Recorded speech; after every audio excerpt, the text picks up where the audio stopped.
Hello बच्चों, कैसे हैं आप सब? बढ़िया हैं? तो नया वीडियो आपके सामने आ चुका है और ये वीडियो 10th क्लास के लिए है। अगर आप 10th क्लास में हैं या फिर आपके घर में या फिर घर से बाहर आपके दोस्त यार छोटे भाई बहन अगर कोई भी 10th क्लास में है तो उनके लिए वीडियो जरूरी है, क्योंकि आपको पता है कि कुछ दिन बाद 10th का एग्जाम आने वाला है। तो जो 10th का एक मॉडल पेपर का आज हम लोग ऑब्जेक्टिव क्वेश्चन सॉल्व करेंगे। टोटल 30 सवाल है, मगर जब आप सॉल्व करेंगे तो और भी नॉलेज आपको मिलेगा। तो ये वीडियो आपको देखना बहुत ही जरूरी है। तो कान में सबसे पहले हेडफोन आपको लगाना ही पड़ेगा, क्योंकि आप खुले में देखिएगा तो हर चीज आप समझ नहीं पाइएगा। अगर आप वीडियो का फुल मजा लेना चाहते हैं तो आपको कान में हेडफोन लगाना पड़ेगा। जहां भी आप आसपास में कोई अगर आसपास डिस्टर्बिंग एलिमेंट है तो उससे दूर हटना पड़ेगा आपको। हट चुके हैं आप? शुरुआत करें अब। चलो, तो सबसे पहले यही बात, सेक्शन ए का क्वेश्चन है। पहला क्वेश्चन यही है कि tooth enamel is made up of. जो हमारा दांत है, दांत में जो इनेमल है वो किस चीज का बना होता है? ये फिगर आपको क्लियर दिख रहा है? तो इसमें हम लोग जो बात करेंगे, ये जो बना होता है ये कैल्शियम। इसमें कुछ डिस्कस करने वाला बात है नहीं। यहाँ पर आपको दांत का फोटो दिखा दिए हैं। ये जो पार्ट आपको दिख रहा है, ये जो आपको पार्ट दिख रहा है, इसी को हम लोग इनामल कहते हैं। एक बात और कि जो अगर हम लोग बहुत ज्यादा ब्रश करते हैं फिर चॉकलेट ये सब खाते हैं तो हमारा जो इनामल धीरे धीरे कमजोर हो जाता है। तो उसके वजह से अगर आप कोई खाना अगर खाएंगे छन से करता होगा, कभी पूरा मुझे लगता है कि दांत तक वो चीज पहुंच गया, दर्द होना स्टार्ट हो गया। क्यों? इसका रीजन ये है कि इनामल हल्का हल्का आपका पतला हो जाता है। ये जो बना होता है हमारा कैल्शियम हाइड्रोपेप्टाइड से बना होता है। क्लियर है ये क्वेश्चन? नेक्स्ट क्वेश्चन, अगला सवाल। अगला क्वेश्चन है a solution react with crust egg shell. जो अंडा का छिलकोइया जो आप लोग देखते हैं, जो बना होता है किस चीज से? वो जो बना हुआ है वो कैल्शियम कार्बोनेट से बना होता है। आगे कह रहा है question, to give a gas that turn lime water milky. तो क्या है जो गैस है वो मिल्की कलर का हो जाता है। तो ऐसा कौन सा हम सॉल्यूशन लेके होगा? तो हम लोग को लेना पड़ेगा HCl।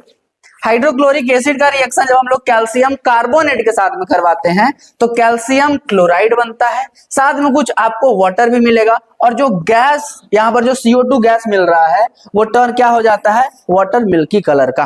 तो यहाँ पर जो ऑप्शन मिलेगा हमको HCl, ये हम लोग सही कर देंगे। अच्छा, NaCl का नाम आप लोग जानते होंगे, क्या है? नमक जो हम लोग खाते हैं, सोडियम क्लोराइड। अगला क्वेश्चन पे आए। चलो चलो चलो, अगला सवाल। अगला क्वेश्चन है an element react with oxygen. कोई एक ऐसा तत्व है जो ऑक्सीजन के साथ में रिएक्शन करके कंपाउंड बना रहा है, और वो कंपाउंड का जो मेल्टिंग पॉइंट है वो ज्यादा होना चाहिए, साथ में वो वाटर सॉल्यूबल भी होना चाहिए। तो आप जो देखिएगा, ये जो कार्बन है, अगर कार्बन का ऑक्सीजन हम लोग कार्बन का रिएक्शन अगर हम लोग ऑक्सीजन के साथ में करवाएंगे तो गैस बना लेगा CO2। तो ये तो हो नहीं सकता है। आयरन तो क्या है? वाटर में सॉल्यूबल है, कभी नहीं हो सकता है। इसका मेल्टिंग पॉइंट ज्यादा है मगर ये सॉल्यूबल नहीं है। सिलिकॉन का हम लोग बोलते हैं कि इसका जो मेल्टिंग पॉइंट है ज्यादा है, मगर ये भी पानी में नहीं घुलता है। हमको ऐसा ऑप्शन खोजना था जो पानी में घुलनशील हो। तो एक ही ऑप्शन दिख रहा है कि कैल्शियम का रिएक्शन अगर हम लोग ऑक्सीजन के साथ में करवाएंगे तो जो हमारा कैल्शियम ऑक्साइड बनता है उसका जो मेल्टिंग पॉइंट देख लीजिए, लिखा हुआ है कि अप्रोक्सीमेट में हम बोल सकते हैं कि 2614 डिग्री सेल्सियस होता है, और ये वाटर में भी सॉल्यूबल होता है। तो क्वेश्चन तो एक ही था, बाकी आपको सारे ऑप्शन का भी एक्सप्लेनेशन आपको मिल रहा है। तो ऐसा अगर वीडियो आए तो भाई शेयर तो करना बनता है भाई, अच्छा चीज को जरूर प्रोमोट कीजिए। अगला क्वेश्चन है कि puberty age in human male. Puberty, थोड़ा सा प्यूबर्टी के बारे में जान लो। ये प्यूबर्टी ऐसा टाइम होता है, ऐसा एज है मेल और फीमेल में कि आप में अचानक से परिवर्तन आएगा।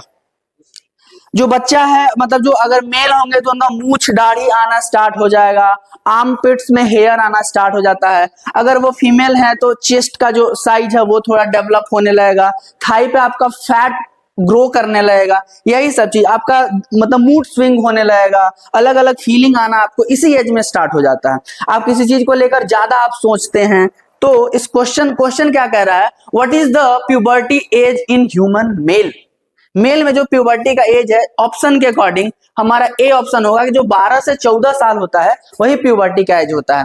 जो 8 से 10 साल है ना, वो नियर एज है किसी भी लड़कियों में। इसके बाद जस्ट इस एज के बाद ही प्यूबर्टी आना स्टार्ट हो जाता है। मगर हमसे पूछा था मेल के बारे में, तो मेल वाला कौन सा ऑप्शन होगा? 12 से लेके 14 साल का। अगला ये तो बता दिए। चलो नेक्स्ट क्वेश्चन, पांचवा सवाल है, पांचवा क्वेश्चन है कि when hydrogen sulphide H2S is passed through a blue solution of copper sulphate. आपको पता है कि जो कॉपर सल्फेट होता है उसका शुरू में जो उसका कलर होता है ब्लू कलर का होता है। जब हम लोग उसको हाइड्रोजन सल्फाइड के साथ में पास करवाते हैं तो हमारा जो कॉपर सल्फाइड बनता है और साथ में सल्फ्यूरिक एसिड बनता है। तो वही कह रहा है कि the colour of the precipitate. अच्छा, प्रेसिपिटेट का मतलब क्या है?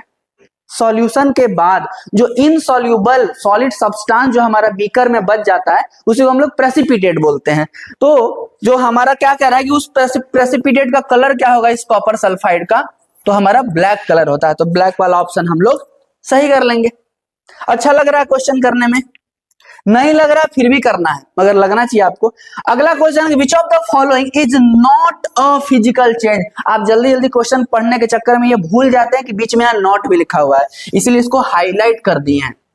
आप क्वेश्चन अब क्योंकि आपको एग्जाम देना है, क्वेश्चन आप बहुत जल्दी में पढ़ते हैं तो आप पढ़ लेंगे कि फिजिकल चेंज कौन होगा, मगर क्वेश्चन में क्या है, कौन सा फिजिकल चेंज नहीं होगा। तो देखो ध्यान से, ये dissolution of salt in water, आप पानी में क्या कर रहे हैं, नमक घोल रहे हैं, तो भाई कंपोजिशन तो सेम ही रहेगा, कुछ इसका बदल ही नहीं रहा है।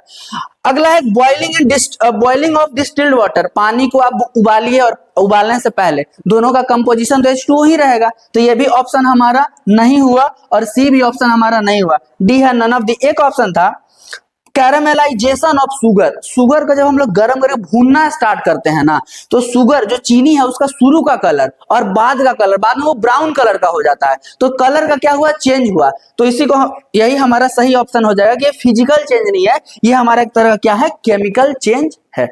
अगला क्वेश्चन सातवां सवाल, देखो बायोलॉजी का सवाल है।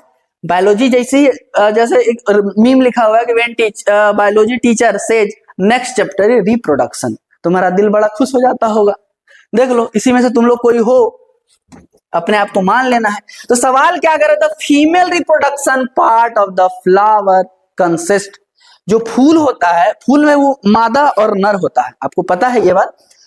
तो हम लोग क्या करना है कि फीमेल रिप्रोडक्टिव पार्ट देखना है किसमें, फ्लावर में।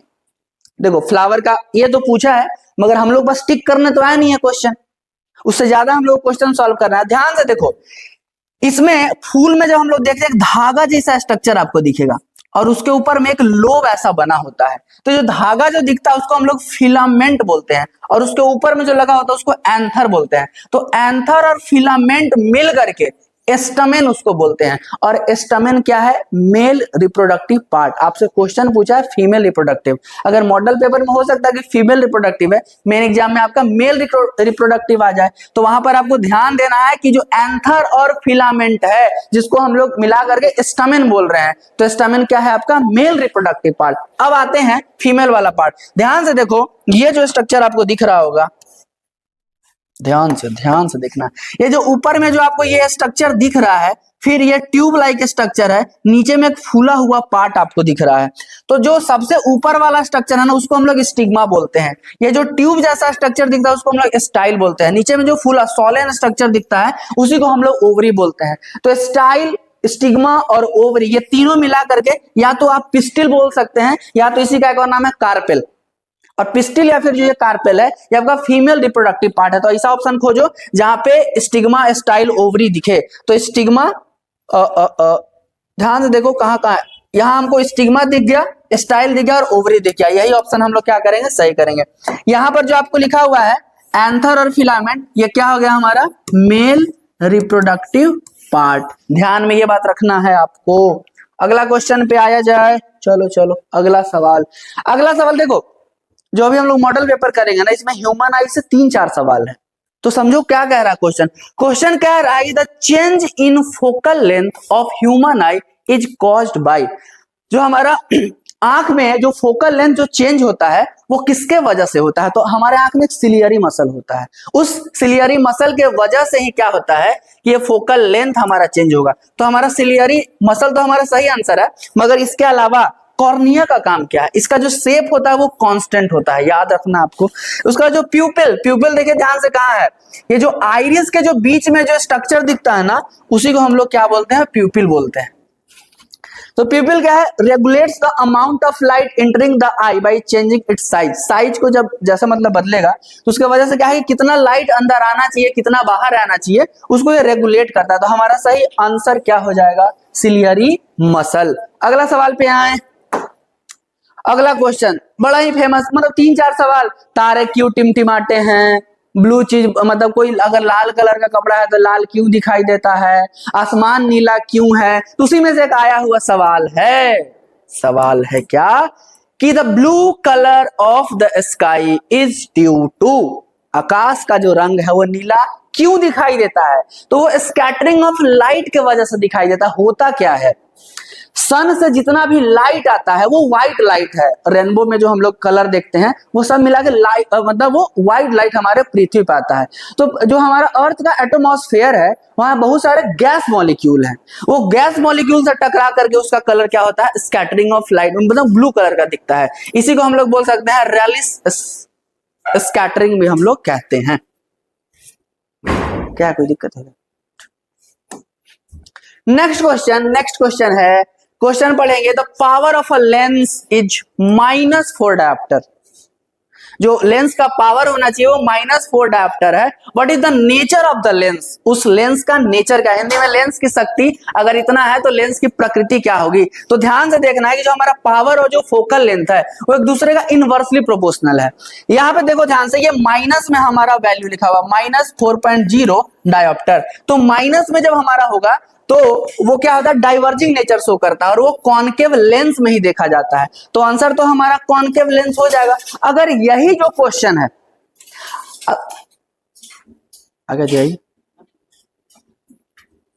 अगर ऑप्शन आपका +4 रहता तो क्या होता, +4 रहता बाबू तो ये आपका कॉन्वेक्स लेंस हो जाता, कॉन्वेक्स लेंस हो जाता और इसका जो नेचर होता ये आपका कन्वर्जिंग नेचर होता।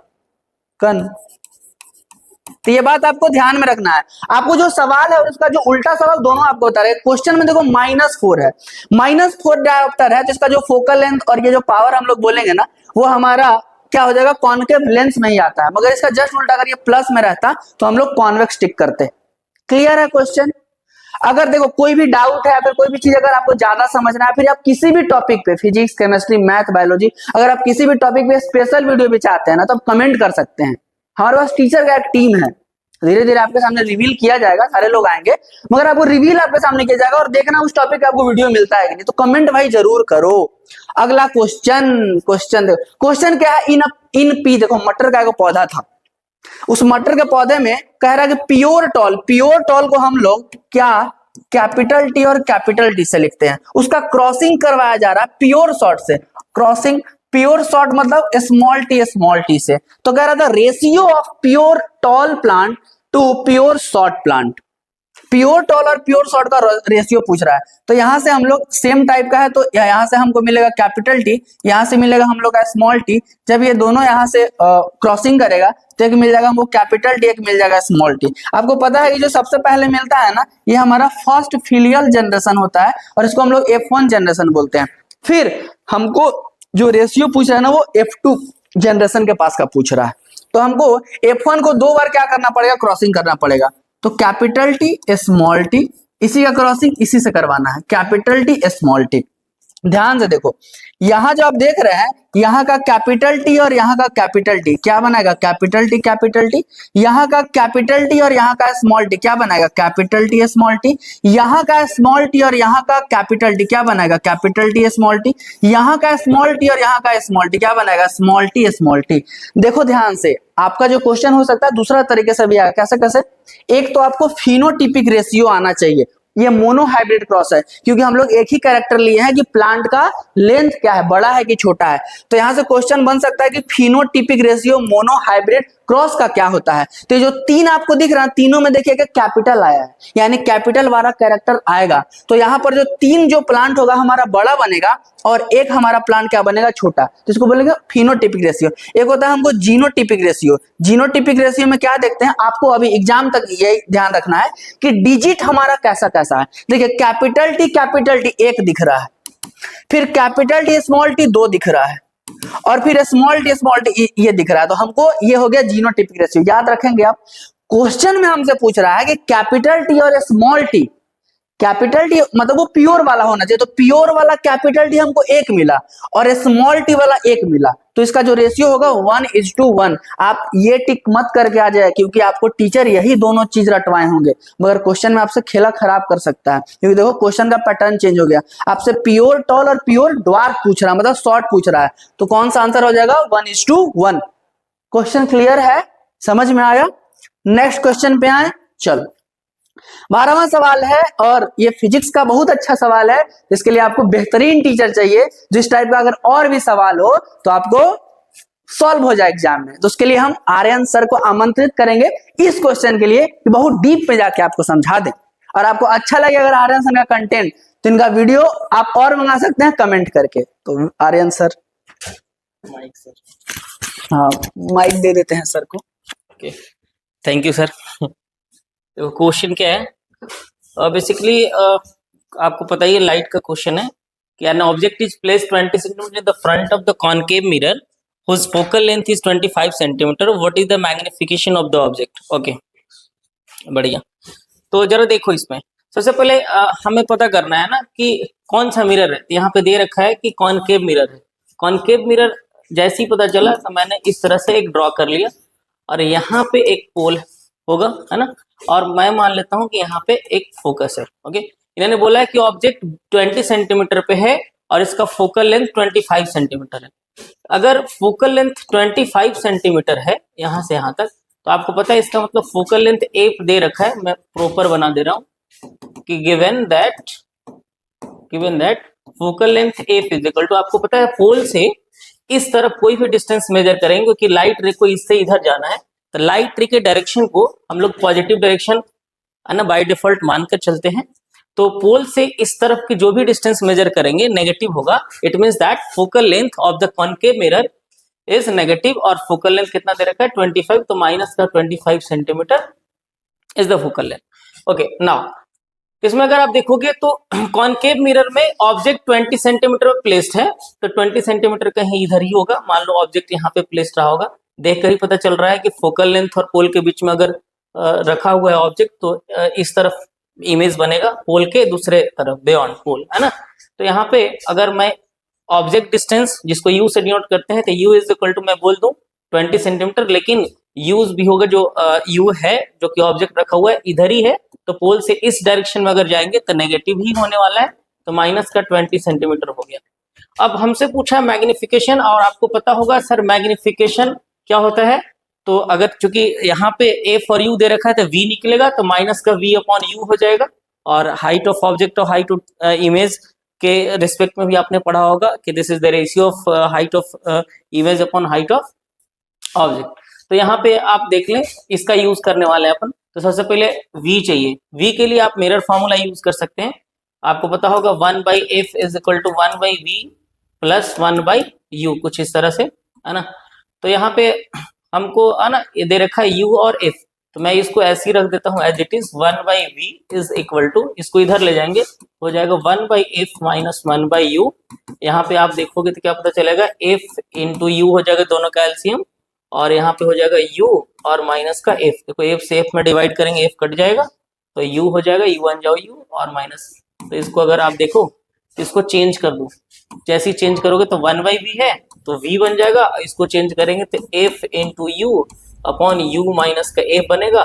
अब v के लिए मैं लिख दूं कि f दे रखा है, f कितना दे रखा है, माइनस का 25 सेंटीमीटर दे रखा है, u कितना दे रखा है, माइनस का 20 सेंटीमीटर दे रखा है, और u माइनस v है, u है माइनस का 20 और माइनस ऑफ f भी माइनस है, तो माइनस माइनस में प्लस कर दे रहा हूँ 25, तो v इज इक्वल टू देखो माइनस माइनस तो प्लस हो जाएगा। ओके, और 25 इंटू 20 करेंगे तो कितना हो जाएगा, देखो 25 गुना 50 होता है और 0 हो गया, और 25 में से 20 गया, 5 आ जाएगा, तो कितना बार में कट जानी है, +100। ऐसे भी दिख रहा है, मैंने पहले ही बताया था कि इधर इमेज बनने वाला है, तो यहाँ से इधर नापोगे तो प्लस में ही मेजर करोगे तो पॉजिटिव आएगा, तो +100 आ गया।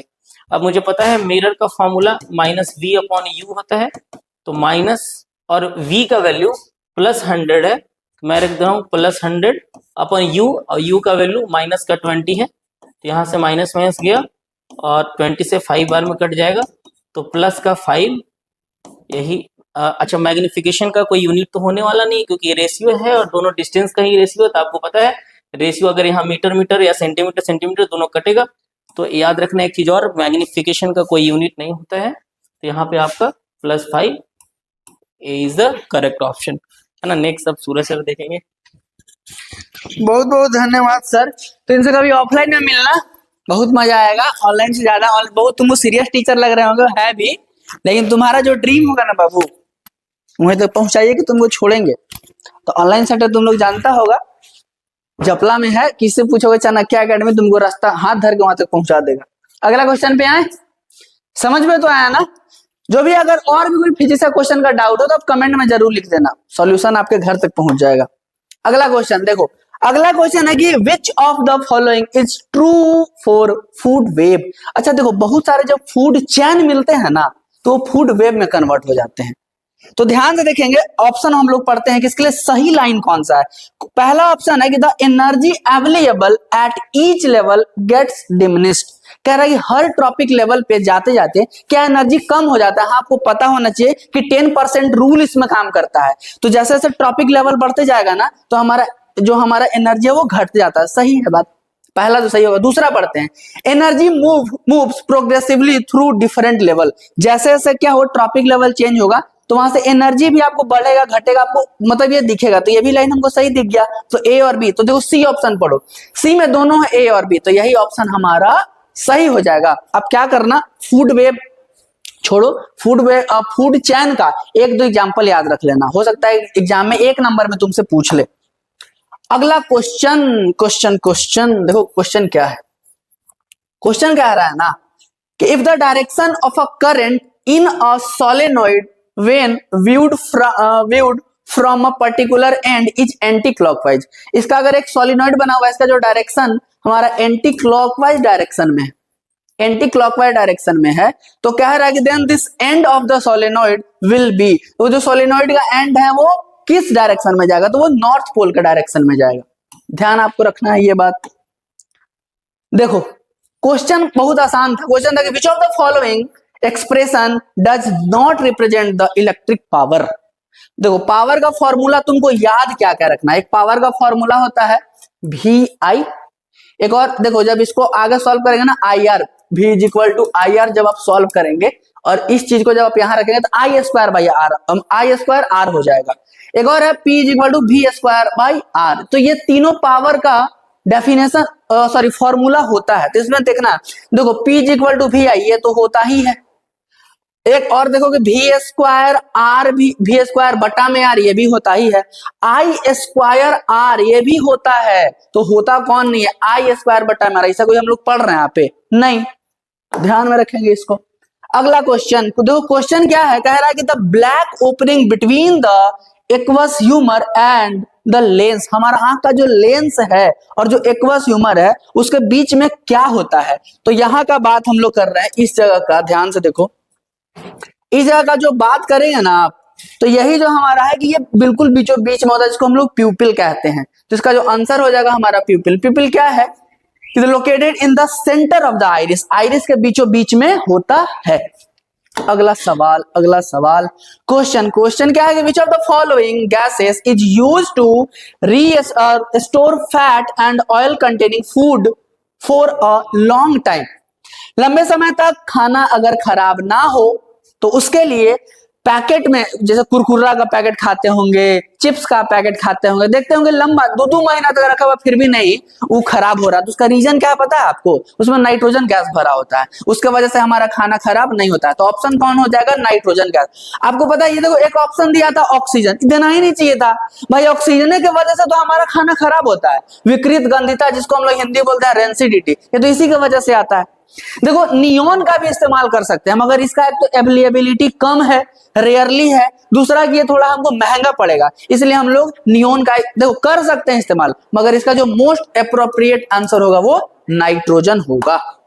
अगला सवाल, अगला क्वेश्चन है कि an electric generator convert, electric generator करता क्या है, तो देखते होंगे धुक धुक धुक धुक चलते रहता है। आज से आप 10 साल पहले चले जाइए तो बाजार में देखते होंगे एक जनरेटर रहता होगा और सबके घर में बॉल रहता है, वो जब जलता है तो अलग टाइप से भगजुगले टाइप से वो जलेगा। उसका काम क्या है कि मैकेनिकल एनर्जी को इलेक्ट्रिकल एनर्जी में वो कन्वर्ट करता है। तो खाली ऑप्शन तो सुनने आप आए नहीं होंगे। इसके अलावा देखो, इलेक्ट्रिकल एनर्जी को जो मैकेनिकल एनर्जी में कन्वर्ट करता है उसको हम लोग इलेक्ट्रिक मोटर कहते हैं। तो यहाँ जो दिया हुआ है क्वेश्चन इलेक्ट्रिक जनरेटर, हो सकता है आपको इलेक्ट्रिक मोटर पूछे, तो इलेक्ट्रिक मोटर क्या करता है, इलेक्ट्रिकल एनर्जी को मैकेनिकल एनर्जी में कन्वर्ट कर देता है। एक और देखो, इलेक्ट्रिकल एनर्जी को जो केमिकल एनर्जी में कन्वर्ट कर दे उसको हम लोग इलेक्ट्रोलाइटिक सेल बोलते हैं। ये 12th में टॉपिक है, हम लोग डिस्कस करें, मतलब ध्यान में रखना है। तो हमारा ऑप्शन कौन सही होगा, डी। अगला क्वेश्चन पे आए, चलो अगला सवाल कह रहा है कि the least distance of distance vision for a young adult with a normal vision. हम लोग आंख में कुछ चश्मा उसमें मत लगाओ, तो कितना सबसे कम दूरी पर लगा हुआ चीज को हम लोग अच्छे तरीके से देख सकते हैं, तो वो है हमारा 25 सेंटीमीटर। ये इसका सही जवाब। तो देखो, list distance of distance vision कहते हैं minimum distance eight which an object can be seen most distinctly without any strain. आंख पे बिना जोर दिए बिना कितना कम दूरी पर कोई चीज को देख सकते हैं, उसी को हम लोग बोलेंगे list distance of distinct vision. तो ऑप्शन हमारा कौन सही हो जाएगा, 25 सेंटीमीटर। अगला क्वेश्चन, आंख का सवाल देख रहा, क्या को पूछ लिया, 3 को 4 को आ गया, अब ये वाला आंख तुम्हारे सामने बार बार ला रहे हैं हम। क्वेश्चन कह रहा है कि the human I form the image of an object at its. आंख के कौन से पार्ट में फोटो बनता है, तो उसको यहां देखोगे तो यहां पर जो होता है एक रेटिना, तो रेटिना पे ही आपका फोटो बनेगा, तो रेटिना हमारा सही जवाब हो जाएगा। उसके अलावा देखो कॉर्निया क्या है, कह रहा है ट्रांसपेरेंट आउटर लेयर। याद देखो कॉर्निया खोजो, ये जो देख रहे हो ये वाला लेयर, इसी को हम लोग क्या कर रहे हैं, कॉर्निया, और ये ट्रांसपेरेंट लेयर होता है। प्यूपिल क्या है, ये आइरिस का जो पूरा बीचों बीच वाला जो भाग होता है उसको हम लोग प्यूपिल बोलते हैं। आइरिस क्या है, the structure that control the size of the प्यूपिल। प्यूपिल के जो साइज को कंट्रोल करके रखता है उसी को बोलते हैं आइरिस। तो इमेज का फॉर्मेशन कहां होगा, रेटिना पर होगा। अगला सवाल 21 नंबर, धैर्य बनाकर रखना है बाबू, भागना नहीं है, पूरा क्वेश्चन एक बार में देख के खत्म करो। अब एग्जाम है यार, अब नहीं पढ़ेगा तो कहिया पढ़ेगा, बताओ, पढ़ना पड़ेगा ना। क्वेश्चन है कि which of the following is an example of producer. Producer कौन होता है, जो फोटोसिंथेटिक ऑर्गेनिज्म होते हैं वही क्या कर सकते हैं, प्रोड्यूसर के जगह पे रह सकते हैं। तो यहां पर हमको एक ही दिख रहा है, ग्रास जो घास है जो फोटोसिंथेसिस करेगा, तो यही हमारा प्रोड्यूसर हो गई। काऊ, भाई गाय घास खाती है, तो ये जो खाएगा ना, ये प्रोड्यूसर को खाएगा, तो जो प्रोड्यूसर पे जो फीड करता है उसको हम लोग कंज्यूमर बोलते हैं। तो इसका आंसर क्या हो जाएगा हमारा, ग्रास। देखो ट्रॉपिक लेवल पे जैसे हम लोग एक बना लेते हैं ट्रॉपिक लेवल, ग्रास को खाने वाला ग्रास ऑफर, या फिर ये भी मान लेते हैं ग्रास को खाने वाला हो सकता है आपका काऊ, या फिर रख लेते हैं गोट, गोट को खाने वाला सियार हो जाएगा, जैकल बोल लीजिए, जो भी आपको बोलना है, सियार, और सियार को खाने वाला शेर, शेरा नहीं शेर। तो ये क्या हो गया, इसको हम लोग ट्रॉपिक लेवल 1 बोलते हैं, इसको ट्रॉपिक लेवल 2 बोलते हैं, ट्रॉपिक लेवल 3 बोलते हैं, ट्रॉपिक लेवल 4 बोलते हैं। अगर यहाँ पे मान लेते हैं कि इसमें जो एनर्जी है ना वो 1000 जूल है, तो इसका 10% एनर्जी ही आगे ट्रांसफर होगा, और जो 10% कितना हो गया, इसका 100 हो गया, 100 का 10% कितना हो गया, 10 हो गया, 10 का कितना हो गया, 0.1 हो गया। तो यहाँ हम लोग जो देख रहे हैं इतना जूल एनर्जी था, ट्रॉपिक लेवल बढ़ने के साथ ही क्या हो जाता है, हमारा एनर्जी धीरे धीरे कम होने लगता है। तो इसको हम लोग 10% लॉ बोलते हैं। अगला क्वेश्चन पे आए, चलो नेक्स्ट क्वेश्चन, बहुत अच्छा सवाल, और यहां से सवाल आने का चांस आपको ज्यादा है बाबू। कह रहा है कि fall of mature leaf and fruit from plants is triggered by. जो भी पेड़ हम लोग देखते हैं, पेड़ पे जो पत्ता मैच्योर हो गया है या फिर फल भी जो मैच्योर हो गया है, तो वो जो गिरता है, तो उसके लिए कौन सा ऐसा हार्मोन है जो रेस्पॉन्सिबल है, तो उसके लिए जो है बाबू हमारा एब्सिसिक एसिड। कौन सा है, एब्सिसिक एसिड। उसके अलावा बाकी देखो 5 तरह का हार्मोन आपको 10th क्लास में पढ़ना है।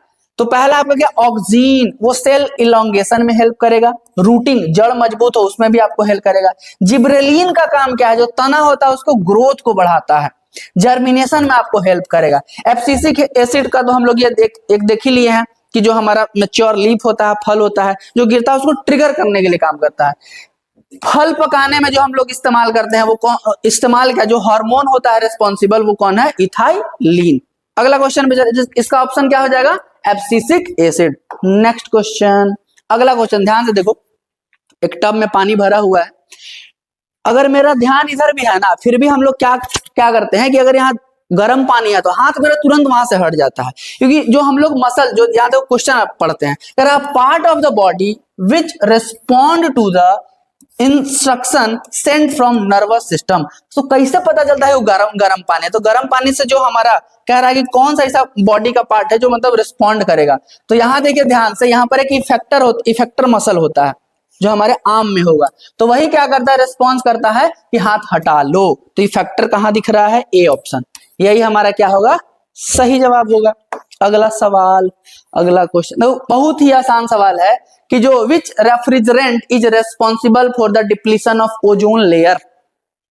अर्थ के इन्वायरमेंट पे एक जो हम लोग देखते हैं एक लेयर होता है ओजोन लेयर, वो क्या करता है कि जो सन से जो बहुत सारे लाइट, अल्ट्रावायलेट लाइट या फिर जितने भी हार्मफुल तरह का रेज हमारे पृथ्वी पर डायरेक्ट ना पड़े, उसको रोकने के लिए ओजोन लेयर काम करता है। तो जो हम लोग रेफ्रिजरेटर मतलब फ्रिज इस्तेमाल करते हैं और या फिर हम लोग एसी इस्तेमाल करते हैं, तो उसमें भरा होता है CFC, फुल फॉर्म क्या है?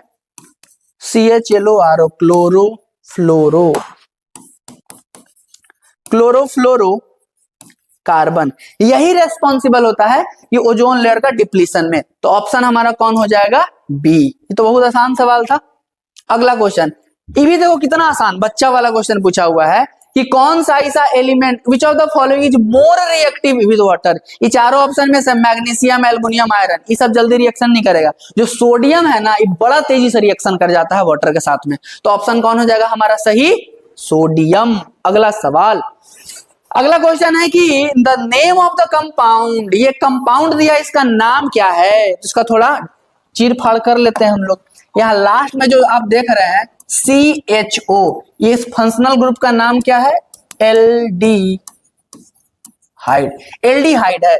10th क्लास में 4 आपको फंक्शनल ग्रुप टोटल पढ़ना था, याद है? एक था कार्बोक्सिलिक एसिड COOH, इसको हम लोग क्या बोलते हैं? Carboxylic acid. एक और पढ़ना था एल्कोहल OH, OH से क्या लिखते थे? एल्कोहल। एक और था लास्ट हमारा कीटोन, याद आ रहा है? कीटोन। ध्यान से देखो, अब इसका नाम पूछ रहा है तो आपको सफिक्स याद होगा कि जब हम लोग एल्डिहाइड ग्रुप अगर देखते हैं ना, तो उसका सफिक्स हम लोग अल लगाते हैं। इसके लिए अगर COOH कार्बोक्सिलिक एसिड रहे तो ओइक एसिड लगाते हैं, एल्कोहल रहे तो ऑल लगाते हैं नाम के सबसे लास्ट में, अगर कीटोन रहे तो ओन लगाते हैं। तो यहां हमको क्या दिख रहा है? CHO group. तो अल वाला ऑप्शन खोजो। देखो अल वाला 2 है, एक है इथेनल और एक है प्रोपेनल। तो ईथ मतलब देखो, मीथ मतलब 1 कार्बन, ईथ मतलब 2 कार्बन और प्रोप मतलब 3 कार्बन। तो 1 कार्बन, 2 कार्बन, 3 कार्बन। तो 3 कार्बन है तो प्रोप और सिंगल बॉन्ड है तो एन। 3 कार्बन है तो प्रोप, सिंगल बॉन्ड है तो एन, और देखो CHO है तो लास्ट में क्या लगाना है? अल। तो नाम क्या हो गया? प्रोपेनल। तो इसका कौन सा ऑप्शन सही हो जाएगा? Propanal, D option. आगे बढ़े, नेक्स्ट क्वेश्चन 27 नंबर, धैर्य बनाकर रखिए, 2-3 और सवाल है। क्वेश्चन कह रहा है कि आइडेंटिफाई द रिएक्शन, एक रिएक्शन दिया हुआ जिसमें ग्लूकोज का रिएक्शन किसके साथ में करवाया गया है? ऑक्सीजन के साथ में। रिएक्शन के बाद क्या बन रहा है? कार्बन डाइऑक्साइड, सब लिखा हुआ है, वाटर, और साथ में एनर्जी भी रिलीज हो रहा है। तो अब पूछ रहा है कि यहाँ पर जो एनर्जी है वो कौन सा है, मतलब वो रिएक्शन का टाइप पूछ रहा है। तो जब एनर्जी जब रिलीज हो रहा है ना, प्रोडक्ट के साइड में बन रहा है, तो उसको हम लोग बोलते हैं एक्सोथर्मिक रिएक्शन। तो एक्सोथर्मिक रिएक्शन हमारा सही जवाब। अच्छा, डिस्प्लेसमेंट, एंडोथर्मिक, डिकम्पोजिशन, थोड़ा सा ध्यान देना, इसको अच्छे तरीके से पढ़ लेना, एक ना एक टाइप कोई पूछेगा आपसे। अगला क्वेश्चन है कि how will information travel with in a neuron. हमारे दिमाग में वैसा ही सब बहुत स्ट्रक्चर है न्यूरॉन का, मिलियनों में स्ट्रक्चर है। अब इसमें है कि इंफॉर्मेशन कहां से कहां ट्रेवल करता है। तो आप किसी के बारे में सबसे पहले सोचते हैं ना, तो मैसेज जाता होगा वो डेंड्राइट के पास। ये जो न्यूरॉन का स्ट्रक्चर देख रहे हैं, तो सबसे पहले कि हाँ वो सूर्य होगा, वो देवेंद्र सर होंगे, वो आर्यन सर होंगे, कोई सर होंगे, तो सबसे पहले वो जो मैसेज जाता है वो डेंड्राइट में जाता है। अब डेंड्राइट के बाद वो कहां जाएगा? आपका ये जो देख रहे हैं ये सेल बॉडी है, तो डेंड्राइट के बाद वो मैसेज कहां गया? सेल बॉडी में। तो डेंड्राइट के बाद सेल बॉडी, ऑप्शन खोजो। यहाँ देखो डेंड्राइट है, डेंड्राइट है, ये दोनों तो ऑप्शन ऐसे भी नहीं होगा। तो डेंड्राइट के बाद सेल बॉडी, यहाँ एक जॉन था भाई, अगला है एक जॉन। डेंड्राइट से कहाँ आएगा? सेल बॉडी में मैसेज, सेल बॉडी से कहाँ जाता है? एक जॉन में। तो देखो ऑप्शन तो हम ये टिक कर लेंगे, और लास्ट में जो जाता है वो नर्व एंडिंग के पास में वो इंफॉर्मेशन जाएगा। फिर इसी के जस्ट बगल में एक और न्यूरॉन लगा हुआ है, और एक न्यूरॉन और दूसरे न्यूरॉन के बीच में साइनेप्टिक नॉब होता है जो मैसेज को आगे मतलब कन्वर्ट करने में काम करेगा। तो एक नर्व एंडिंग है ना, और आगे क्या है वहां पे आपका सिनेप्टिक नॉब, तो मैसेज कहां चला जाएगा? आगे वाले न्यूरॉन में। तो ये हमारा ए ऑप्शन सही होगा। न्यूरॉन का फिगर देख लेना, क्योंकि हो सकता है लेबलिंग पूछ ले तुमसे, और ऐसा वाला क्वेश्चन कि वो पाथवे क्या है पूरा मैसेज का ट्रांसफॉर्मेशन का। अगला 29 सवाल, इसके बाद लास्ट सवाल है। क्वेश्चन है कि द 3R का मतलब क्या है? That will help us to conserve natural resources for a long time. कोई भी प्राकृतिक संपदा को बचाकर रखने के लिए सरकार ने 3R का यूज किया। ये 3R क्या था? एक R से हम लोग रिड्यूस बोलते हैं, कि मतलब जिस चीज को अगर हम लोग थोड़ा कम कर सके उसको कम, जैसे प्लास्टिक का यूज करना कम कर सकते हैं, प्लास्टिक की जगह पे अल्टरनेट में हम लोग पेपर बैग का इस्तेमाल कर सकते हैं, कपड़ा का थैला सिलवा के इस्तेमाल कर सकते हैं। देखोगे आपका रिड्यूस। एक और R का मतलब होता है रिसाइकिल। रिसाइकिल कि मतलब जिस चीज का रिसाइकल करके हम लोग फिर से अगर यूज कर सके उसका हम लोग को करना चाहिए। एक होता है रीयूज, जैसे जितना बार हम लोग बाजार में जाते हैं ना उतना बार पॉलिथीन इस्तेमाल करते हैं। नहीं, अगर पॉलिथीन अगर आपके घर में खराब नहीं हुआ तो उस पॉलिथीन को फिर से इस्तेमाल कर सकते हैं, क्योंकि अगर हम लोग प्रकृति के साथ में छेड़छाड़ करेंगे ना तो एक ना एक दिन प्रकृति भी हमारे साथ छेड़छाड़ करेगा। तो 3R का मतलब पता चल गया। तो हमको खोजना है रिड्यूस कहाँ है, रिसाइकल कहाँ है, रीयूज कहाँ है। तो ये हमको दिख रहा है ऑप्शन नंबर डी में। क्या है? रिड्यूस है, रिसाइकल है और रीयूज है। लास्ट क्वेश्चन है बाबू।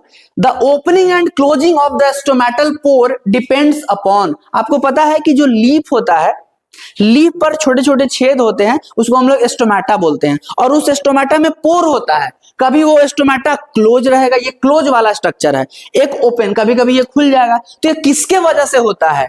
तो जो यहाँ पर देख रहे हैं इसको हम लोग गार्ड सेल, ये जो दिख रहा है आपको स्ट्रक्चर, ये जो दिख रहा है आपको स्ट्रक्चर, इसको हम लोग गार्ड सेल बोलते हैं। इसमें भी जो दिख रहा है ये हमारा ये गार्ड सेल है। तो होता क्या है कि अगर गार्ड सेल में पानी या तो बाहर जाएगा या तो बाहर से अंदर आएगा, तो उसी की वजह से या तो खुला हुआ स्ट्रक्चर दिखेगा या तो आपको बंद स्ट्रक्चर दिखेगा। तो ऑप्शन कौन हो जाएगा हमारा? ऑप्शन हो जाएगा water in the guard cell. तो 30 सवाल था, मगर तुम शुरू से अगर देखोगे तो तुमको हर क्वेश्चन का बहुत अच्छे तरीके से एक्सप्लेनेशन दिया गया है। अगर आप इसी तरीके से और भी वीडियो चाहते हैं तो आप कमेंट करें, चैनल को सब्सक्राइब करके रखें और लाइक भी करो। और जितना भी 10th क्लास का तुम्हारा दोस्त है, अगर सच में वीडियो अच्छा होगा तो यार 5-10 लोग अपने दोस्त को तुम शेयर करो, क्योंकि तुम्हारा ही दोस्त है, तुम तो उसका भलाई चाहोगे ही। तो वीडियो के लास्ट में थैंक यू, वीडियो को शेयर जरूर करना है आपको। Thank you so much video को लास्ट तक देखने के लिए।